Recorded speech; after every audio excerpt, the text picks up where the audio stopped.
Hello and welcome to Outlaw Bookseller with me, Stephen Lee Andrews, writer, bookseller, collector.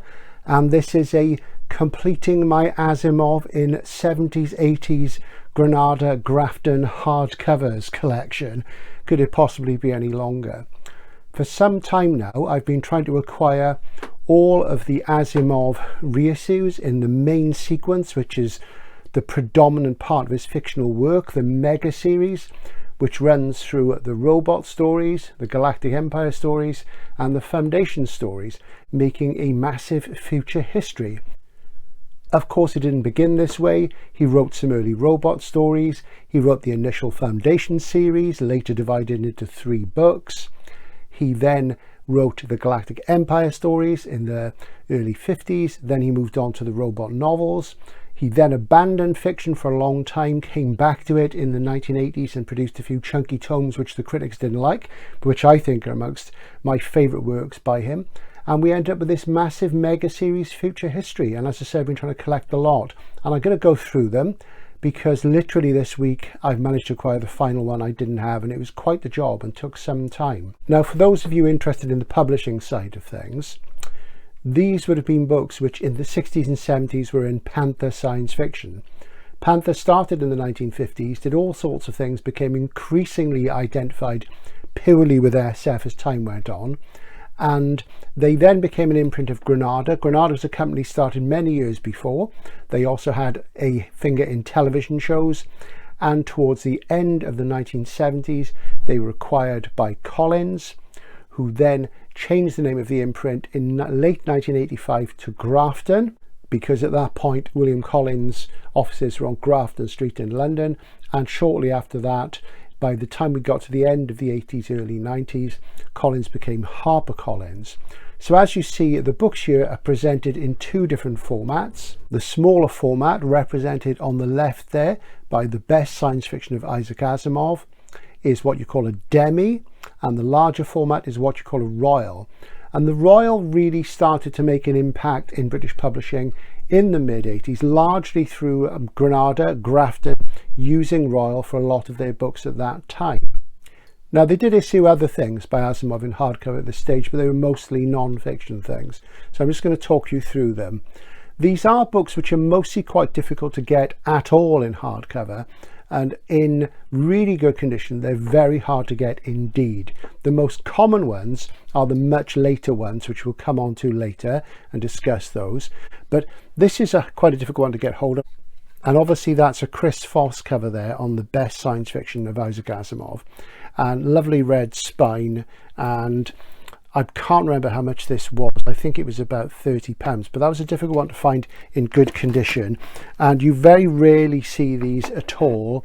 They've been snapped up. Lots of them went to libraries, of course, because these were books which, apart from the very later ones in the Foundation and Robot series, which are the larger format books here mostly, most of these things were reissues, as I say, and they just went to libraries. Libraries were still buying a lot of hardcover SF at this time. One of the more common ones for many years was I, Robot. It contains the early Asimov robot stories, which I personally have never got on with, and I think is the worst place to start if you're going to read Asimov's early work.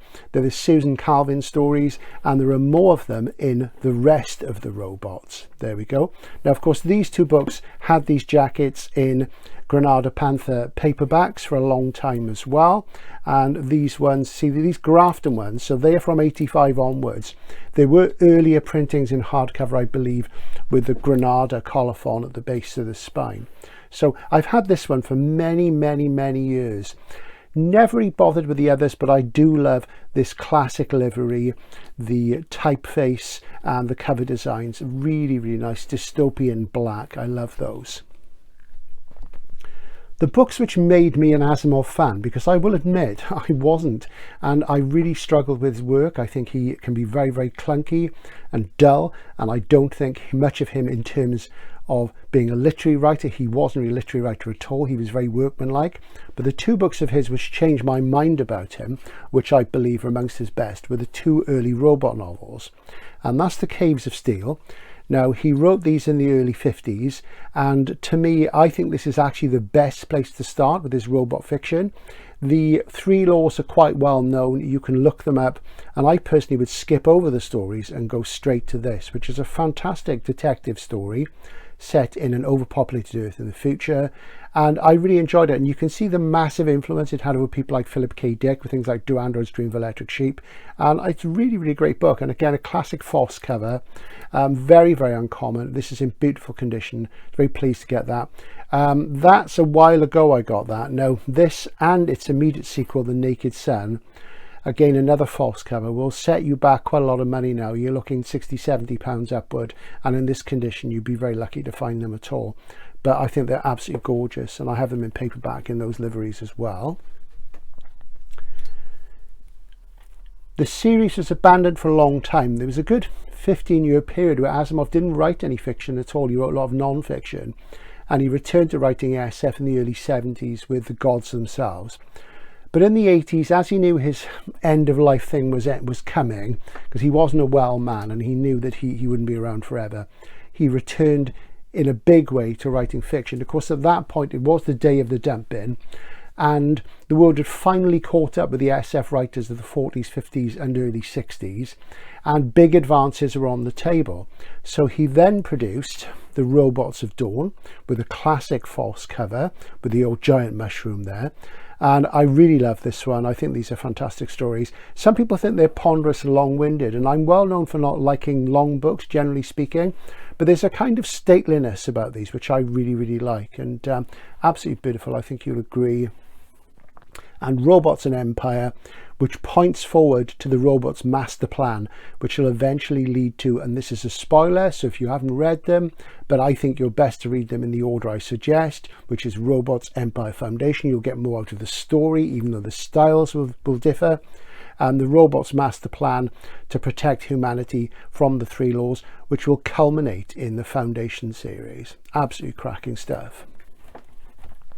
One of my favourite titles of any science fiction novel is Pebble in the Sky, which was actually Asimov's first full-blown novel in the early 50s. And this one has some rippling to the laminate, and this is the first of the Galactic Empire books. And unfortunately, I've not been able to find a better one, but it is quite unfaded. Very few of these are as fine as I would like them, but I'm satisfied just to get them in good nick, because normally you come across them, if you come across them at all, and they're terrible. So that's Pebble in the Sky. There was a rather beautiful Sphere edition with a pink cover, which I'd love to have, and I used to sell it back in the day, and you never see it now, and it's very, very uncommon. So looking out for one of those, because it has really deep nostalgic memories for me. And you'll see that that's a Grafton. So these were issued from 1985 onwards, whereas Granada ones were 1984, mid-84 or before that. Then came The Currents of Space, another classic Foss cover. There we go. And you can get these in. They're really nice, actually, B format editions of these in print now, which are really, really lovely. I really like them. I have got them. Super. And the third and final Galactic Empire novel, The Stars Like Dust. There we go. And you know, you've just got to be diligent and keep looking, keep watching. And most of these I got for under £30. There were one or two where I went a bit higher. Then for a long time I wasn't getting anywhere with my collecting, and the real problem was the initial Foundation trilogy in the reissues, and they were reissued in the late 70s and again in the mid 80s. As I said, they went to libraries, and you'll notice that they are there in the royal format, the larger format. And I bought these three, the initial trilogy, from somebody the other day for £30 plus postage. They are, I would say, very good to excellent.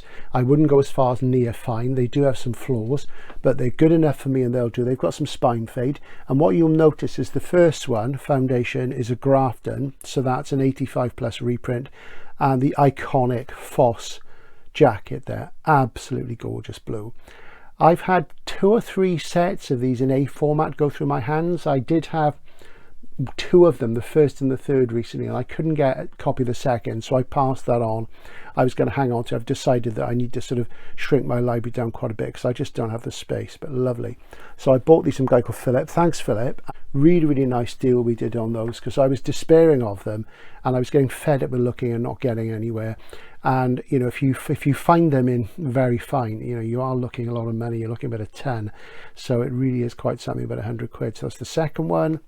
And these are Granadas, so these are earlier printings, and Foundation and Empire there, completing that wonderful false triptych. Very nice. One that's relatively easy to pick up, and as a consequence of that, I left it for a long time and I only picked it up this week once I got the others under my belt, was Foundation's Edge, which was a new book in the 80s, and there it is. And this is actually a reprint. I'm not too bothered about which printings these are because these are not important books to me in a literary sense. They're just more about the iconography, having uniform jackets, and the Granada Grafton imprint. And the Granada Grafton imprint, which is basically my favourite SF imprint of the 1980s, which is when I started bookselling. And it really was the foundation of things. If you're an SF bookseller in the 1980s, as I was, the first thing you would do when checking over your section for your stock was really look at the Granada Grafton catalogue, because the backlist they had was so amazing. And there were lots of great new books as well.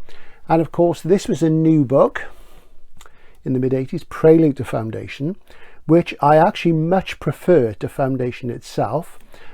Big chunky tome, and as I say, I like the stately quality of these, and that's a wonderful Tim White cover. They cease to be false and they become Tim White. Really, really nice, beautiful, and I really enjoyed that one. And one thing I haven't read, because I need to get to it actually, is Foundation and Earth. So we'll just take a look at that. And some of these I'm yet to cover. The ones I've had for a while I have covered. There's some paperbacks falling over there. So there we go. And I love that mauve. And that's Tim White as well. So I need to read that one. Because as I say, I really like the later chunky tomes from Ike. They're my favourite ones. I think his writing is at its best, with a possible exception of Caves of Steel and Naked Sun. And looking here, what I've got next in my hand, I'm just going to show you. These are the uniform Tim White jackets, which replaced the Foss ones. So there's Foundation, and you get this motif of the city with a small plant in the foreground. And then when we move on to Foundation and Empire, it's become a tree and the city has grown as well. And as the story progresses to Second Foundation, the tree is withered and died and the city is under attack. And then we get to the fourth volume, Foundation's Edge, which, as I say, has a totally different cover to the hardcover with the brain and eyes. And there you go. So am I going to let these go, these paperbacks? It's hard to say, because the thing is they do tie in with those because they're Tim White covers. But that sort of completed my Asimov mega future history buying session. That's it. That work is done. I need to do some covering of the ones I've bought recently. But it's really, really nice just to complete that tranche. And as I say, Granada, Grafton, Panther, it has an enormous meaning to me, being somebody who was around selling these books in the 1980s, and the beauty, the iconography of the design, the typefaces, the wonderful jackets. And now, you know, they're just horrible now. They really are. Though, as I said, the current editions of the Empire trilogy in HarperCollins Voyager are really, really nice. So there we go. So Asimov complete. Yay. Another collecting goal for me was to complete early Greg Bear. And those of you who are Greg Bear fans will realise that if you look on the far right of the screen, that Moving Mars and Slant Tangents, there are several books around that time I don't have, and that's not what I mean by early Greg Bear. What I wanted to do is from the beginning of his career, from his first novel in 1979 up until about 86, so Slant, Tangents and Moving Mars I've got pretty much just because I like the covers. So I'm going to talk through the early ones, and a lot of the early ones were published by Severn House, who are primarily a library publisher. They're still going strong. They don't do much SF now. They did loads of lovely little SF books in the 70s and 80s, which mostly went to libraries, and I used to snap them up as I came across them. The ones from the 70s, particularly the John Wyndham ones, are really, really uncommon, but I've got lots of their books from authors like, let's see, Philip K. Dick, Harlan Ellison, Donald E. Westlake in his Kurt Clark incarnation, and I was missing one of the Greg Bear ones until very recently, and I managed to get it for a really reasonable price, which is fantastic. It's an uncommon book. So we're just going to talk through them now. This, of course, was Greg Bear's first novel back in 1979, Hegira, and Hegira means like a journey, an odyssey. And I just really love these little demi books, really beautiful colours, the yellow and the red, and look at that for wraparound artwork. Obviously this is bagged and it's staying that way because it's in the corner, which is supposedly damp in here, and it's not damp at all really. But yeah, absolutely lovely. And you know, these little things would come along and they didn't get to bookshops very much, but I was in a position where a lot of the time I could just order them in and snap them up. And I never bothered with the Bear ones at the time. I was keen on Philip K. Dick, so I went for those and never went for these, even though I used to stock and sell them. So it was my bad. I should have got them earlier on. And they've taken me a few years to acquire all 4 of the Severn House titles. One I picked up a while ago was Cyclone, which is often described more like as a horror novel, and you see that's in a slightly larger format. That first one is actually an octavo. This is a demi, very, very pretty. And I remember all these coming out in the wake of Bear's big commercial and artistic breakthrough with Blood Music and Eon. Absolutely lovely. These are really uncommon now in good nick, because as I say, most of them went to libraries. This one I've had for a while. This is Beyond Heaven's River. There we are, and again the format is an octavo, so it's quite small. Really great jacket on that. And of course they never had these jackets in paperback. They had different jackets on both sides of the Atlantic, so they're kind of unique editions, and they are UK first hardcovers as well. So the one I picked up recently, which had been eluding me for years and been really bothering me, and it was looking like a 50 quid book, a book I could maybe only get for the States, in more than the States ironically, was this one, Strength of Stones. And I managed to acquire that for £20, and it's not 100%.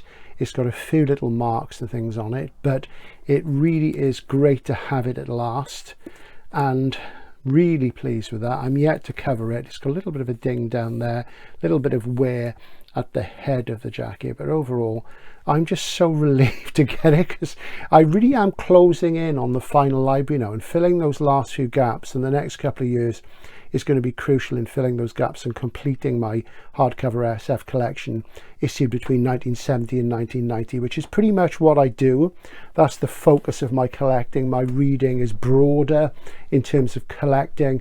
I am really looking just at SF hardcovers in that period, because that's the period I enjoyed the most in my bookselling career and shifting these books. And the culture of SF was just much more alive then than it is now, quite frankly. Now it's dominated by romantasy, which is just really bringing the genre to its knees, it has to be said.